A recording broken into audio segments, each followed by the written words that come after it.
दैनिक जागरण आज मैं पढ़ने जा रहा हूँ इसमें कि चीन की ओर से पहले बुलाई गई बैठक में शामिल नहीं होंगे जयशंकर। जयशंकर शहरी विदेश मंत्रालय देखते हैं। अभी हाल ही में चीन की ओर से बैठक हुई थी जिसमें यह जाने से इनकार कर दिए हैं। इसका मतलब है कि भारत के लिए वो सही मीटिंग नहीं होता, इसीलिए उसमें जाना नहीं पसंद किया। चलिए, बड़ी बात है कि दैनिक जागरण में देखना है कि इसमें कौन से न्यूज़ सिविल सर्विस के लिए इम्पोर्टेंट्स हैं, कौन से न्यूज़ नहीं है सिविल सर्विस के इम्पोर्टेंट। इसके बारे में आज देखते चलेंगे कि आपको पेपर कैसे पढ़ना है।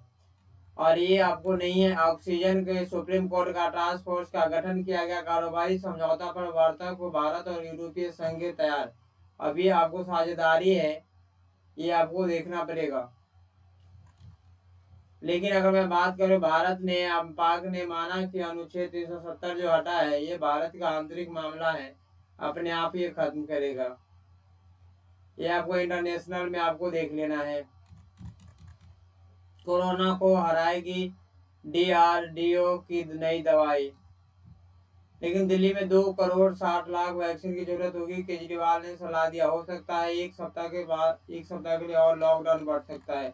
ये आपका सिविल सर्विस के लिए न्यूज नहीं है।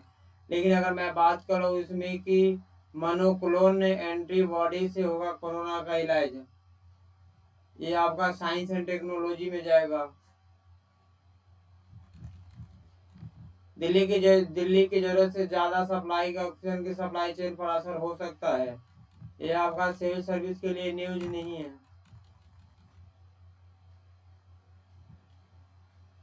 दुनिया में बढ़ती भूमिका के साथ भारत का मजबूत होगा EU से रिश्ता। अब दो पक्षों के बीच में वर्चुअल बैठक से पहले मोदी को टोस्टा ने दिया संयुक्त बयान, कारोबारी समझौता को अंतिम रूप देगा पहला उद्देश्य।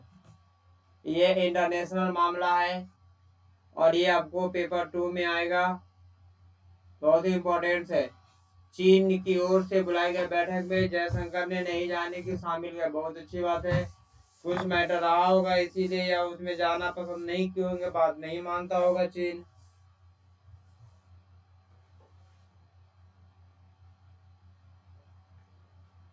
दूसरी तरफ अगर मैं बात कर लूँ इसमें, तो आपके सामने अलग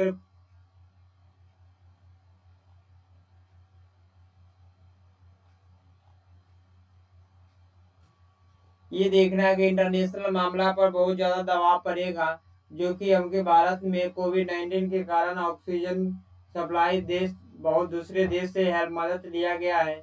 अब इसका संबंध मुझे इंटरनेशनल में थोड़ा सा भुगतना पड़ेगा, अब दबाव रहेगा, सुनना पड़ेगा वो लोग का। और मित्र देशों से बड़े पैमाने पर भारत पहुंची मदद, अलग अलग तरह के दूसरे देश जो है वो भारत की मदद कर रहे हैं। और इसमें देखा गया है कि कोरोना की महामारी में बहुत सारे परेशान हुए हैं भारत के लोग। ये सभी न्यूज आपको सिविल सर्विस से रिलेटेड नहीं है। विदेशी दवा पर निर्भरता से बचे।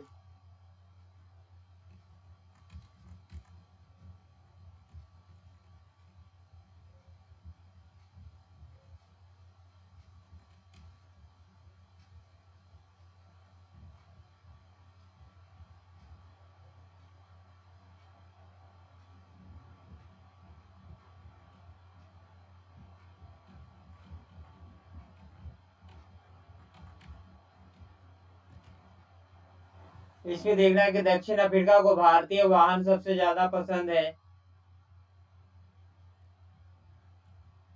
आम आमदनी की पहुंच, आमदनी के बारे में अगर बात करें, इसमें बहुत सारे देश लोगों के बीच में आमदनी रुक गया है। और क्योंकि कोरोना महामारी के कारण इसमें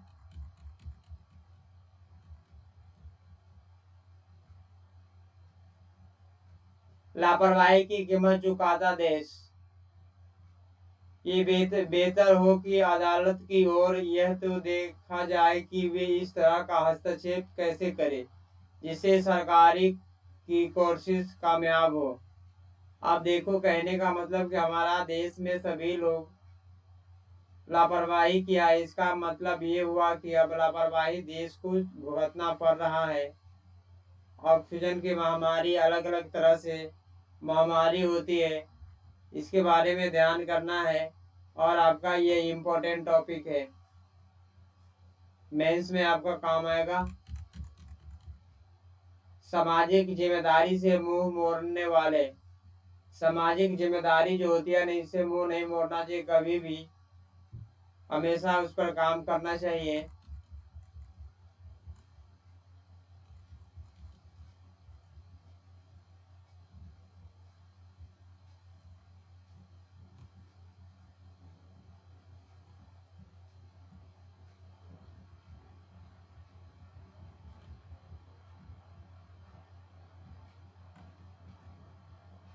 अंतर्राष्ट्रीय न्यूज, इंटरनेशनल न्यूज ये है इसमें कि नेपाल में महामारी निपटने के लिए यूएन से मांगी मदद। कहने का मतलब कि महामारी से अभी नेपाल भी परेशान है, इसीलिए इसने यूएन से मदद मांगा गया है। जो कि पाक में लॉकडाउन से पहले बाजार में उमड़ी विरोध भी।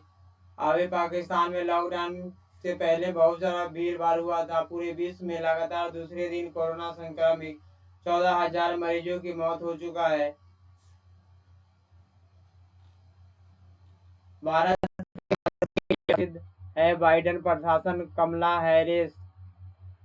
अमेरिकी उपराष्ट्रपति ने कहा कि भारत के लोगों की भलाई हमारे लिए महत्वपूर्ण है। भारत का मित्र और क्वाड का सदस्य होने के नाते कर रहे हैं मदद। अभी मित्र और क्वाड में जो सम्मेलन हुआ है हाल ही में, जो कि इसके तहत में अमेरिका के उपराष्ट्रपति कमला हैरिस ने भारत को मदद, और इसके बारे में भारत को बाइडेन का जो प्रशासन है इसके प्रतिबद्ध है मदद करने के लिए। ये आपका इंटरनेशनल न्यूज है। दूसरी तरफ मैं बात कर लूँ इसमें कि पाक में पहली हिंदू महिला ने पास की प्रतिष्ठित जो CSS परीक्षा।